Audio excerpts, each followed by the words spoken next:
ऐसे महत्वपूर्ण चुनाव में इंडी गठबंधन की जो नेतृत्व कर रही है कांग्रेस ने Abdullah and sons family private limited की नेशनल कॉन्फ्रेंस के साथ गठबंधन करके फिर से अपने राष्ट्र विरोधी मंसूबों को देश के सामने रख दिया है। हाल ही में नेशनल कॉन्फ्रेंस ने अपना मैनिफेस्टो जारी किया है। इसमें अनेक ऐसे बिंदु हैं जो भारत की एकता, भारत की अखंडता और राष्ट्रीय सुरक्षा के प्रति पूरे देश को आशंकित करती है। कांग्रेस और नेशनल कॉन्फ्रेंस का यह गठबंधन राष्ट्रीय सुरक्षा को लेकर के अनेक बड़े सवाल खड़ा करता है और भारतीय संविधान के प्रति सच्ची श्रद्धा और निष्ठा रखने वाले हर व्यक्ति को चिंतित भी करती है। मैं कांग्रेस के नेता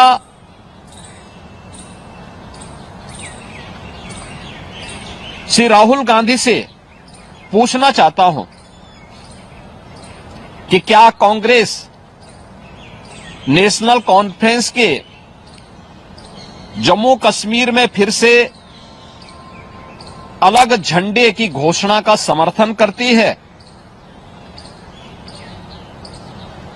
क्या राहुल गांधी और कांग्रेस पार्टी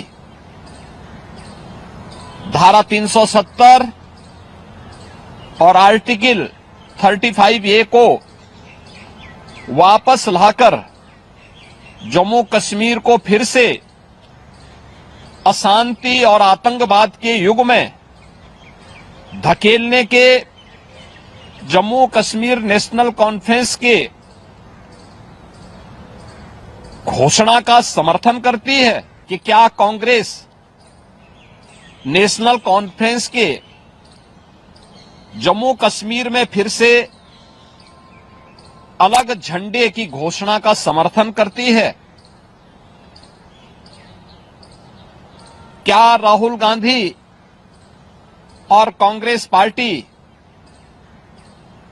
धारा 370 और आर्टिकल 35A को वापस लाकर जम्मू कश्मीर को फिर से अशांति और आतंकवाद के युग में धकेलने के जम्मू कश्मीर नेशनल कॉन्फ्रेंस के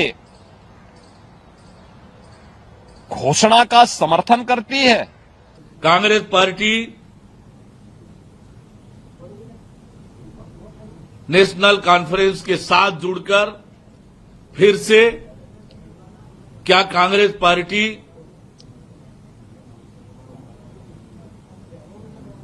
कुछ गिने चुने पाकिस्तान समर्थित परिवारों के हाथों में पूरी अर्थव्यवस्था जम्मू कश्मीर की सौंपकर जम्मू कश्मीर की आम जनता के साथ अन्याय करना चाहते हैं? कांग्रेस पार्टी को यह भी स्पष्ट करना पड़ेगा कि क्या घाटी और कश्मीर में विभेद पैदा करना चाहते हैं, उसका समर्थन करते हैं? कांग्रेस पार्टी को यह भी स्पष्ट करना पड़ेगा कि क्या वो कश्मीर की ऑटोनॉमी का समर्थन करके विभाजनकारी सोच का समर्थन करते हैं? यह भी कांग्रेस पार्टी को स्पष्ट करना पड़ेगा। आज जम्मू कश्मीर की जनता, आज देश की जनता कांग्रेस पार्टी से जानना चाहती है और कांग्रेस पार्टी को इसका जवाब देना पड़ेगा, क्योंकि सत्ता के लिए इन्होंने नेशनल कॉन्फ्रेंस से गठबंधन किया है, अलायंस किया है। फारूक अब्दुल्ला और कांग्रेस पार्टी का आपस में मिलकर के चुनाव लड़ना, ये अपने आप में इस बात के लिए इंगित करता है कि क्या कांग्रेस नेशनल कॉन्फ्रेंस के घोषणा पत्र अनुसार अलग झंडे की वादे का समर्थन करती है? क्या कांग्रेस फिर धारा 370 और 35A को वापस कश्मीर के अंदर लाना चाहती है? बड़े दुर्भाग्य के साथ कहना पड़ रहा है, कांग्रेस केवल वोट बैंक के लिए नेशनल कॉन्फ्रेंस को साथ जोड़ करके कश्मीर के बदले देश में अराजकता पैदा करना चाहती है, पुनः पाकिस्तान से वार्ता का लाभ करना चाहती है। मैं उम्मीद करता हूं कि कांग्रेस को उस सारी बातों को याद करना चाहिए जिनसे कारण से कश्मीर के अंदर अब तक 40,000 से ज्यादा लोगों की हत्याएं हुई है। कश्मीर आज एक अलग दौर में पहुंचा है, पूरे देश के साथ कदम से कदम मिला के चलना चाहता है, लेकिन कांग्रेस केवल वोट बैंक की राजनीति के कारण से दलितों, गुर्जर, बकरवाल, पहाड़ियों के आरक्षण को समाप्त कराना चाहती है। शंकराचार्य पर्वत को तख्ते सुलेमान, हरि पर्वत को कोहे मारन नाम से जाने जाएंगे। क्या कांग्रेस की ये इच्छा है?